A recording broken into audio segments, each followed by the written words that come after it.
see. Good evening, everybody. How are you doing? Doing good. All right. So, what is a cricket player doing up on stage talking cybersecurity? I mean, what do we know as cricketers about cybersecurity? Well, defense is obviously really important in cricket, so there's one similarity. But I'm not going to talk about my batting defense, okay? Because my batting was very average. So I'm going to be looking for parallels and analogies that I can draw from my days as a fielder and cybersecurity. Because let's face it, when you are in the field, what are you doing? You're defending. Okay, so I spent my life, Fortinet had 2.5 decades, over 2 decades in cybersecurity. But for 30 years, for the past 30 years, I was South Africa's SecOps at backward point. Okay, I was the security operations. I was the guy defending the ball, not allowing it to go past the boundary. And it wasn't just guesswork or good reflexes. There were certain protocols almost that I had brought into my fielding department that none of my peers had even thought about. Okay, not because I was way ahead of them from a thought and preparation point of view, but it was because, most importantly, I had a real passion for fielding. I loved to be in the field. It was a place that I could spend not just 50 overs in the day, but in test matches. Sometimes you had to bowl 90 overs in the day. And from ball one to the last ball of the innings, I was running around, getting in the way, trying to make sure that I was defending the boundary at backward point or maybe mid-wicket. Okay, so here are some of the things that I really believe are relevant from cricket into cybersecurity and what made me probably, in my era, the best fielder in the world. And it's really easy to be the best fielder in the world when there's no number 2 and no number 3 fielder. Nobody else wanted to field. So being the best fielder in the world, I was, okay, cool, but in a market of one, it's very easy to dominate, right? Usually guys in fielding in my era, put a foot, throw the ball back. And for a lot of teams, that was the sum total of their fielding efforts. Okay, but we as the South African side, we went to the World Cup in 1992 as a very inexperienced team. And Mike spoke, he's just finished his conversation here with regards to embracing AI, embracing the changes. Because that change is constant. And if you think about it, if you're not bringing AI into your business to secure your systems, a hacker attacker who is using AI is going to have an easier time getting in there and causing havoc. Okay, so embracing change is such an important part of evolving as a cricket player, as a cricket team, and also business. I mean, I think of the way cricket changed. 1996, who remembers who won the World Cup in 1996? Sri Lanka. Sri Lanka. And why? Why did they win that World Cup? I mean, Arjuna's a great captain for sure, but what did they do differently? Power play. Nobody was even thinking power play. The rest of the teams were going, the first 15 overs, lay a foundation. Our test batters, 1, 2, and 3, were also opening 1, 2, and 3 in the 50 over games. Right, so they had the same thought. Lay a foundation, don't lose any wickets. Scored 3 runs an over. 1 wicket down max, 45, 50 runs in 15 overs. And the Sri Lankans went in 96. We tried that in 1992 and we came last in the World Cup. So if we keep trying to do the same things, expecting a different result, how foolish are we? And they sent out Sanath and Kalu. If you see the ball, you hit it. If you're aiming there and it goes there, no problem. It doesn't have to look pretty, just hit the ball. So the rest of us were scrambling for pitch hitters. We had Pat Simcox, the tall off spin bowler, who could hit a long ball. We sent him out on occasions to try to strike the ball up the ground. India even used Javagal Srinath, I think, at times. But Kalu and Sana just took the rest of us by complete surprise. I mean, they had attacked us big time. Alright, some of the cricket, as I said, it wasn't very pretty, but so effective. And it left us not sure what to do or how to compete and defend them, because we didn't have plans to defend that sort of batting in the first 15 overs. Okay, so that change is there. And you can't just turn your back and say, I'm not going to be using AI. everybody, it's part of the system now. And those people who are trying to get into your system, you better believe it, they are already using AI. Okay, so that change is constant. It's there all the time. As a fielder at Backward Point, it was so important for me to try and read the play. Because my reflexes weren't faster than anybody else. Because if my reflexes were faster, I would have had a better average than the 35, the average that it was in my international career. It's not bad, but it wasn't great. It was average. So it wasn't because I had faster reflexes and I could move quicker than my teammates. But it had agility. I certainly had the agility. And in business, we need agility. Because you're going down a path and suddenly you need to change direction. At Backward Point, the same thing was happening. I wasn't waiting for my captain to tell me, okay, Jonty, you're now in the wrong place. You've got to dive to your left because that's where the ball is. Agility means the ability to make a decision right then and there and change direction.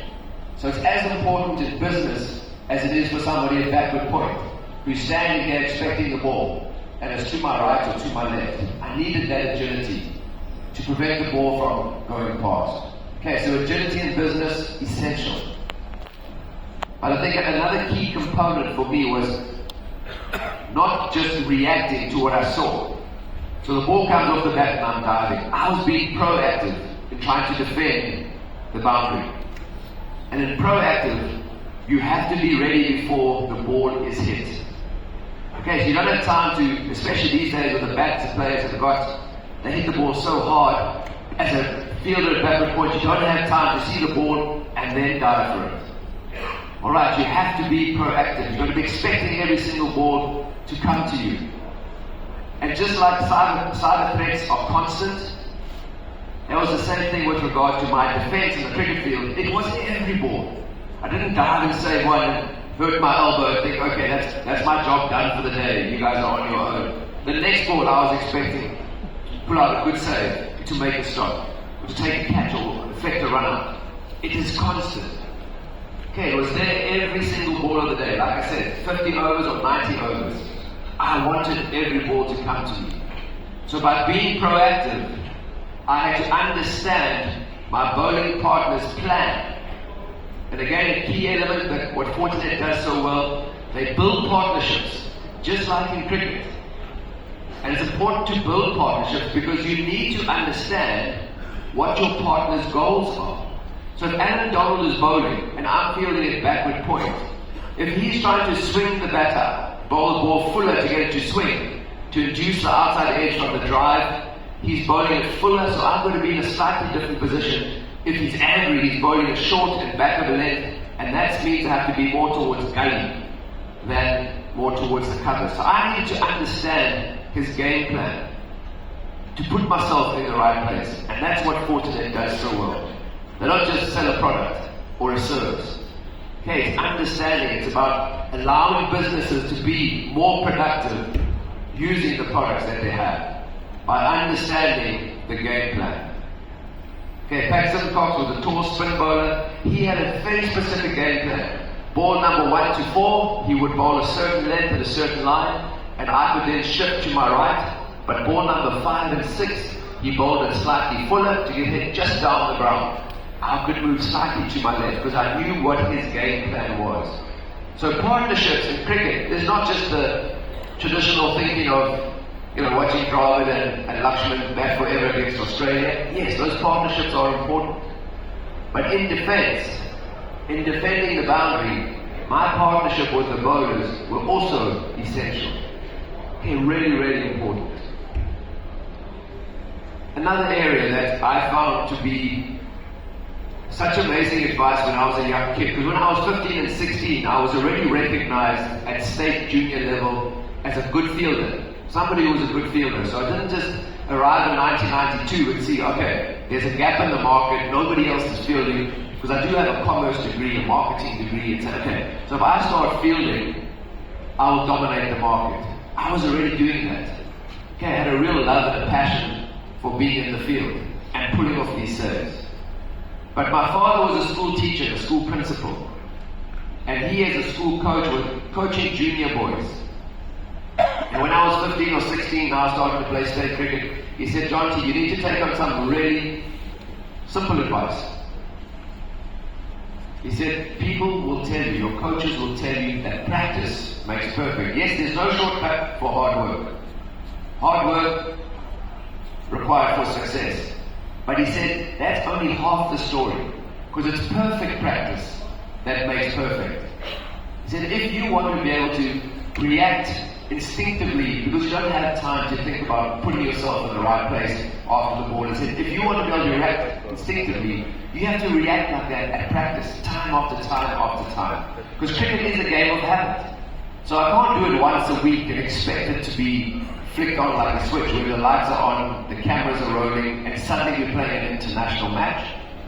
So most of my injuries I picked up in practice, because I was never asking the teammates who were practicing with me to hit the ball to me so I could stop it or catch it. I was always saying, okay, there's an area that I'm defending, try and get the ball past me. Because that was like a match situation. And again, very important, having the right set of skills, having the right defense is no good if they're not in the right place. I mean, I'm a fielding coach, and I've done 15 out of 18 IPLs as a fielding coach, and it's so important to understand and utilize the skills that I have, the strengths that I have in my fielding team. Because you can be sitting with the best defense in the world, but if you don't react, if you don't put the right defensive players in the right area, it's being wasted. And that was so important for me. Okay, because that practice makes perfect. Half the story meant that every time I got into a situation, it's slightly different. I was able to react and to respond in the correct manner, instinctively, because I had put myself under pressure every time. So remember, in your businesses, when you've got the opportunity to install cybersecurity, yes, we're always hoping that everything will go well, but how do you react when something doesn't go correct? What is the response like? Do you simulate it, or you just, okay, we'll do this in the next thing?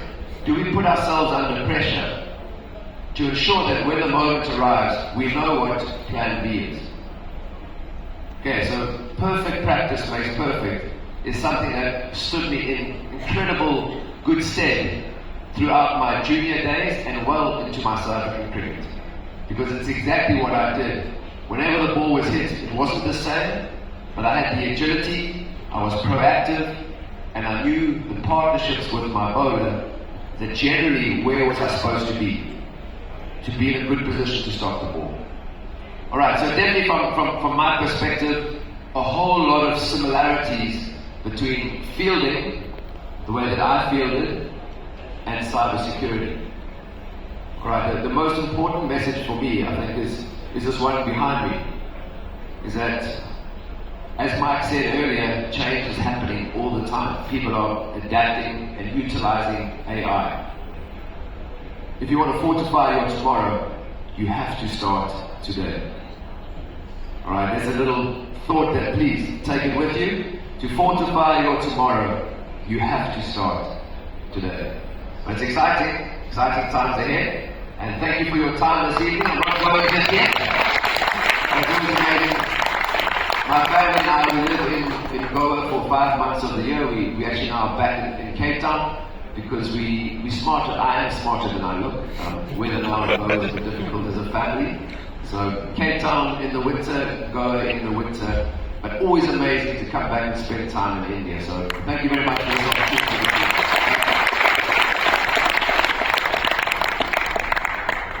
Ladies and gentlemen, Jonty Rhodes, once again a huge round of applause. Please come a little this side. I will request my brothers from the hotel team to quickly put up